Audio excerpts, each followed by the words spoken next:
Sa mga nanonood po sa atin, magandang araw po sa inyong lahat sa mampanig ng mundo.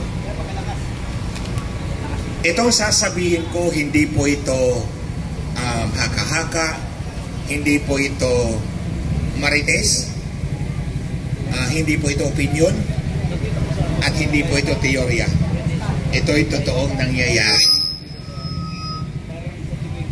Sabi ni Marcos doon sa statement niya, reaction niya doon sa sinabi ni Inday Sara na, di ba, sabi niya may kinausap siyang tao na kapag pinatay siya, iyariin mo itong tatlo. Yung tatlong Judas. Si Bongbong Marcos, alias drug addict number 1. Bangag. Si Lisa Marcos, the first drug pusher lady of the Philippines.